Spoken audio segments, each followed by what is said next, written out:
Welcome back to the channel, guys. So today we'll go over the Tenpai Dragon List. Deck profile, probably pretty fire, pun intended. But pretty much I went 11 or 10 and 1 in the past 3 locals. So undefeated in 2, and then I lost 1 round to Pearly. I never played that deck before, so I had no idea what they did. And their boss monster is pretty strong. But without further ado, we'll go into it. So to start off, you're going to have 3 Sangan Kaiman. Probably this, as well as the field spell, probably the best cards. So you are playing 4 of the field spell in this build, and then you're also playing 3 Prosperities. Prosperity is super good. Lets you dig 6 cards, see whatever you need. And then even if you need to OTK them, you can OTK them under Prosperity. So yeah, really good. There are lists that are playing the set rotation in Necro Valley or Way Where There's a Will. I thought this was a lot more consistent because then you're able to play more board breakers and hand traps. So you have 3 of your expensive Pydras. Best card, Searcher. Chundra, absolutely got to play it. It's your only tuner for level 4. And then last but not least, only the 2 Fadra. What comes up quite frequently is if I draw the Fadra, and then I only have the field spell and like 3 hand traps, what I'll actually do is activate the field spell, add white, dump white, and then normal summon Fadra effect on summon to target Pydra, so that way you could get the effect of Pydra to add, and then you just go into Seals and pass. And then the last dragon of the deck, you have Bestial Magnum. It comes up when you are playing the hand traps, so I have Ogre and Veiler, but additionally, if you use D-Shifter at the end of their turn, and you have this, you can D-Shifter, banish, bring this out, and now you have a level 6, and you'll have the quick play or field spell, whatever you decide to grab off of this.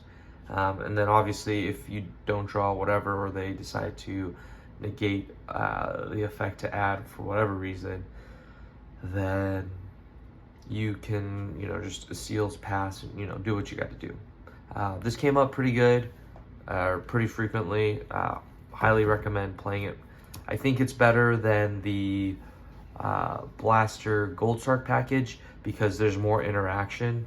It actually came up where this won me the game because a Shadal player that I was playing with had the electromagnetic turtle. It's a light, so I was able to banish it before I went into battle phase. So yeah, that was super useful. So for the hand trap lineup, we're running 2 Veiler. Very generic, hits everything. We're running 2 Ogre, great in the match or mirror match, as well as hits a lot of random decks. A lot of field spells that are being played, so that's really good. You have to play the 3 Ash Blossom. I would say that's absolutely mandatory, and then the 3 Imperm, which is also mandatory. I think here are your flex spots, and then for your quick plays, you also have 3 Droplet. It comes up a lot where you'll activate either Pot or the other spice of the deck, cross out Designator, and then you send it as cost. And then obviously you get the cross out effect or Pot effect, but you're also able to negate.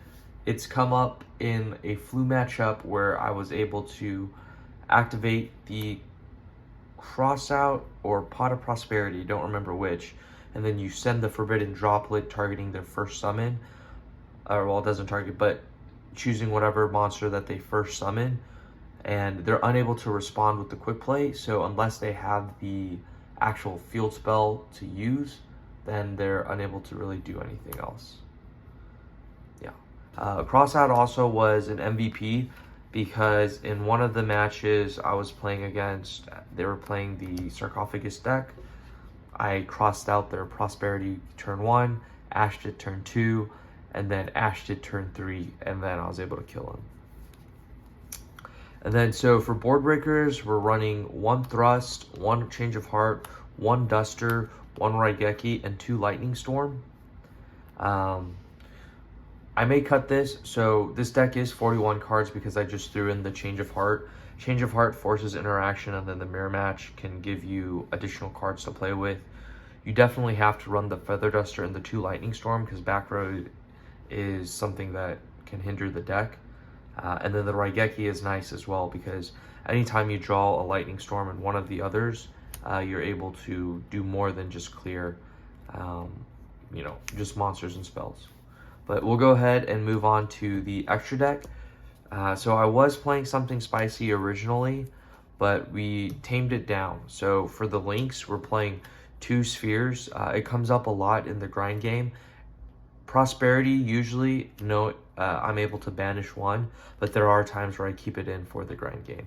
Hida is really great anytime you match up Fire Snake Eye, or they ash you, you're able to bring that out, and then you climb into Princess effect to bring out literally any of your fire dragons. Super good.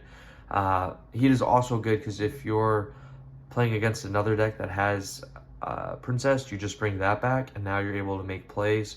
And then what you do is you just link it off for the Raging Phoenix. Not playing the Zulantis or the Zelantis just never came up, so definitely cut that. And then, so if we're going first, we have the Ancient Fairy Dragon, the Zolkin, and the Crystal Wing. I was originally playing the Black Wing combo, but what I realized was I wasn't going into it frequently, and it was better to have more utility cards. So yeah, if you don't know, you summon Ancient Fairy Dragon, special from hand, usually the Fadra. Fadra will Monster Reborn. Then you go into your level 7 Bident, and then you use those to go into Zolkin, and then you finally go into, you set a card and then bring out that. So these cards are the ones that I think are absolutely mandatory in the deck. Black Rose, you have to have 2 of the Bident, and then you only need the 1. This is semi-mandatory. It definitely won me 2 games that I was under Prosperity, as well as they just have so many boards on the body. You don't need this card to win, so if you just want to play budget, I would probably play 2 of the Sangan Tenpai Transcendent Dragon. They do both, obviously they do different things, but yeah, not necessary, but very useful. And then last but not least, the 2 cards that I had as my text was the Kui Belt and the Odd Eyes Meteor Burst. This is really useful when you're unable to go into Transcendent in your main phase for whatever reason, but you know that they have monster interaction, so you just make this, and then they're unable to. Came up a lot in the hero matchup, as well as I think it might have been the Shadal matchup. No, this is another matchup. And then Kui Belt is really good. So this just says target a card on the field and destroy it. It actually won me a mirror match because I was under Prosperity and they had, I think, just like 1,600 life left or something like that. So I specialed him out, activated effect, destroyed the own field spell, and then attacked for game. So pretty good. It's also really good when you're able to quick synchro, because then you're able to destroy something on their turn. So for the side deck, I would say it's pretty standard. Honestly, this card has won me so many games against the Graveyard Reliant matchup. Great against Salad, Marincess, Shadal, Hero, just a lot of the rogue decks too, and Fire. And then, so yeah, so that could be for going first or second when you don't know. Santa Claus came up against monsters that were just difficult to beat over. Particularly, it came up against a Dragoon, and then it came up against a Winda, so that was really good. And then another great card for this format, because it's the back row that we're worried about.